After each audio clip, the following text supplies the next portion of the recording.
नमस्कार। बंगाल तंत्र साधना में आप सभी का स्वागत है। और आज मैं बताने वाला हूँ एक बहुत ही चाहिदा साधना, बहुत सारे लोग ने पूछा था, वो है वनस्पति साधना। वनस्पति साधना क्या होता है? बहुत सारे लोग ये सवाल ज़रूर करेंगे कि वनस्पति तो एक जड़ी बूटी का एक तरीके से मार्ग है और इसमें साधना क्या है। देखो, वनस्पति साधना ये कोई शक्ति नहीं है। वनस्पति ये एक तांत्रिक अध्याय है, ठीक है। इसमें जड़ी बूटी में अलग अलग काम लिया जाता है जड़ी बूटी के द्वारा। और साधना इसलिए कहता हूँ क्योंकि उस जड़ी बूटी में भी अपना जो है मेहनत लगता है, अपनी साधना है उसमें उसके द्वारा की जाती है। जैसे मोहिनी के लिए मोहिनी जरी लगता है, ठीक है, और उस मोहिनी जरी को सिद्ध करना होता है, तो वो मोहिनी जरी साधना हो गया मोहिनी साधना के लिए।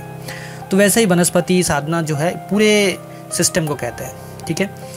अभी ये एक तांत्रिक परंपरा है, ठीक है, एक जो है गुड़ और रहस्यमय साधना किसे कहा जाता है। और प्रकृति और वनस्पति जो पेड़ पौधों और वृक्षों होता है, ये अद्भुत जो शक्तियाँ है उसका उपयोग ही होता है इसके लिए। ये साधना विशेष रूप से तांत्रिक और अघोरी लोग जो है ये सिद्ध करते हैं, और जो प्राकृतिक ऊर्जा और तत्वों का उपयोग अपनी साधना को जल्दी पूर्ण करने के लिए की जाती है, ठीक है। अब वनस्पति साधना का मेन कारण जो है ये क्या है, इसके बारे में बताता हूँ कि ये जो है इसका उद्देश्य जो है उन पेड़ पौधों से है या जड़ी बूटी की आध्यात्मिक और तांत्रिक शक्ति से है जिसको जागृत करना है और जिनमें विशेष ऊर्जा जो है समाहित होता है। ये साधना बहुत सारे तांत्रिक कार्यों में जो है इस्तेमाल होता है और इससे हमारा रोग निवारण, शत्रु नाश, आकर्षण, सिद्धि प्राप्ति, इस सब के लिए काम में लिया जाता है। ऐसा भी माना जाता है कि हर वनस्पति में एक विशेष देवता या शक्ति का निवास होता है और सही विधि से उसका आवाहन अगर किया जाए तो उसे सहायता भी लिया जा सकता है बिना सिद्धि के। तो ये वनस्पति का बहुत ज़्यादा एक तरीके से महत्व बोल सकते हो कि बिना साधना के भी आप जो है उस विधि से, उस वनस्पति से आप जो है स्वयं उस देवता से या उस शक्ति से काम ले सकते हो। और जैसे मैं कुछ यहाँ पे वनस्पति बता रहा हूँ और उसका मंत्र भी बता रहा हूँ। मंत्र नहीं मतलब तंत्र, जो उसके द्वारा क्या क्या काम होता है। जैसे आँख, मदार का जो वृक्ष है उसको आँख भी बोलते हैं, उसे रोग निवारण होता है, शत्रु पर विजय पाने के लिए भी इस्तेमाल होता है। जैसे पीपल, मैं बहुत सारी जगह में पीपल का पेड़ का बताता हूँ। तो पीपल का पेड़ हो या पत्ता हो, उसे आत्मा और जो पूर्वज जो है उससे संपर्क किया जाता है। पीपल के पेड़ के नीचे बहुत सारी साधनाएं भी सिद्ध होती है, ठीक है। रक्षा के लिए होता है, उन्नति के लिए भी होता है। पीपल के पेड़ में बहुत सारे ऑलरेडी हम लोग जो है टोटका वगैरह भी करते हैं। फिर होता है बेलपत्र, भगवान शिव की साधना के लिए और तांत्रिक अनुष्ठान के लिए ये ज़रूरी होता है बेलपत्र। फिर तुलसी, इनके बारे में तो क्या ही बताएं क्योंकि इनका ऊर्जा तो बहुत ही ज़्यादा पवित्र है और उज्जवल है। सकारात्मक ऊर्जा के लिए और सुरक्षा के लिए तुलसी माता का जो है तुलसी पत्ते का भी जो है रोग निवारण के लिए भी हम लोग करते हैं, अपनी इम्यूनिटी बूस्ट करने के लिए। और साधना क्षेत्र में तो इनका सुरक्षा क्या ही है। दुर्वा जिसे कहते हैं, पवित्रता और आध्यात्मिक ऊर्जा के लिए, पूजा में दुर्वा लगता है, समझ सकते हो आप।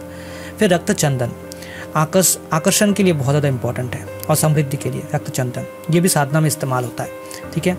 अब यह हर श्रृंगार, ठीक है, ये विशेष इच्छाओं को पूर्ति के लिए होता है, ठीक है, ये चीज़ है। और ये साधना का विधि में बताता हूँ कैसे करना होता है, ठीक है। अभी आप लोग अच्छे से नॉलेज ले लो, बाकी अगर आपको करना होगा तो गाइडेंस लेके करना, ठीक है। अब साधना का समय और स्थान क्या होना चाहिए, पहले ये समझ लो। वनस्पति, कोई भी वनस्पति हो सकता है, उसकी साधना को कोई भी अमावस्या, पूर्णिमा या विशेष तिथि जैसे होली, नवरात्रि पर ही किया जाना चाहिए, ठीक है। अब हर महीने देखो अमावस्या पूर्णिमा आता है तो उसमें ही करो, नहीं तो विशेष तिथि अगर आए तो उसमें कर लो। साधना के लिए वन, बगीचे या फिर प्राकृतिक जो स्थान होता है ना, किसी का अगर गार्डन है तो ऐसा स्थान ही चयन करो, सही रहे, घर के अंदर मत करना। और उस वनस्पति का ही तुम चयन करो जिसमें आप जो है साधना करना चाहते हो। मैंने लगभग बता दिया हूँ कौन कौन सी वनस्पति में क्या क्या काम होता है, बाकी आगे और बताऊँगा, एक वीडियो में बताने जाऊँगा तो बहुत बड़ा हो जाएगा। और शुद्धता जो है बहुत ज़रूरी है, इसमें तैयारी क्या क्या करना है। साधक को स्नान करके शुद्ध वस्त्र धारण करना चाहिए और साधना स्थल को शुद्ध करें गंगा जल और धूप आदि से, ठीक है। वनस्पति जैसे पौधा हो गया, वृक्ष हो गया, जो भी आप वनस्पति आप लेना चाहते हैं, ठीक है, उसके नीचे आसन बिछाए, मतलब 2 आसन बिठाना है, एक आसन आपके नीचे और एक जो भी वनस्पति आप लेके साधना करें उसके नीचे भी आसन बैठाए, उसको भी स्थान दे, ठीक है। और पूजा का जो मंत्र है उसको कैसे करना है। वैसे वनस्पति को जल, अक्षत, फूल, धूप, कपूर ये सब अर्पित करना है। अगर मैं मोहिनी जरी को कर रहा हूँ तो मोहिनी जरी को अर्पित करना है। अगर मैं आँख का पेड़ को कर रहा हूँ, हाँ, या पीपल पत्ते को मैं कर रहा हूँ ताकि आत्मा पूर्वजों के साथ मुझे कनेक्शन बनाना है, बात करना है, तो फिर ऐसे करना है।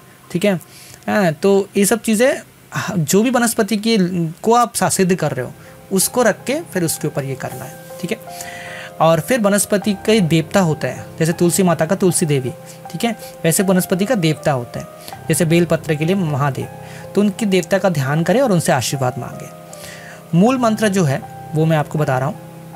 वैसे ये पीपल का वृक्ष का मैं मंत्र बता रहा हूँ आपको। ओम नमः पीपलाय बट वृक्षाय नमः। ठीक है, ये मंत्र बट वृक्ष के लिए, अगर आप पीपल के पत्ते के द्वारा पूर्वजों से संपर्क करना चाहते हैं उसके लिए। ठीक है, और अन्य वनस्पति के लिए अलग अलग मंत्र होता है। ठीक है, वो अगर आप लोग मांगेंगे मैं दे दूंगा, लेकिन विधि यही रहेगा। शक्ति को जागरण कैसे किया जाए, वनस्पति के पास आपको बैठना है और विशेष मंत्र जो मैं बताया उसका 108 बार आपको जाप करना है और ध्यान करें। इस ध्यान बहुत ज़रूरी है और उस वनस्पति की ऊर्जा को आपको, ठीक है ना, ये फील करना है कि उसकी ऊर्जा आपको घेर रही है, ऐसा ध्यान करना है और उस मंत्र को जाप करते रहना है। मिनिमम 108 बार तो करना ही है, ज़्यादा भी कर सकते हो। ठीक है, और इसमें कुछ तांत्रिक साधनाओं में वनस्पति को जो है प्राप्त पत्ते, फूल या लकड़ी, हाँ, का उपयोग करके जो है ताबीज़, हवन या अन्य अनुष्ठान के द्वारा किया जाता है। ठीक है, और आग के पत्तों का जो उपयोग है वो शत्रु नाश के लिए, जैसे तुलसी की माला, उसका जो है स्वास्थ्य और समृद्धि के लिए किया जाता है। उनको जागरण करना बहुत ज़रूरी होता है। ठीक है, और वनस्पति साधना में क्या क्या लाभ आपको मिलता है। प्रकृति के एक तरीके से बोल सकते हो ऊर्जा जो है उससे जुड़ाव आपको अनुभव होता है। शारीरिक और मानसिक जो स्वास्थ्य है वो सुधार हो जाता है। किसी की बॉडी में कोई तकलीफ है, समझ रहे, बुढ़ापा आ गया है उम्र से पहले, ये सब चीज़ें हट जाएगा। ठीक है ना, आध्यात्मिक जागरूकता और तांत्रिक सिद्धियों में आपको जल्दी सफलता मिलेगा। ये मैं शुरुआत में हर साधकों को सजेशन देता हूँ कि करना चाहिए।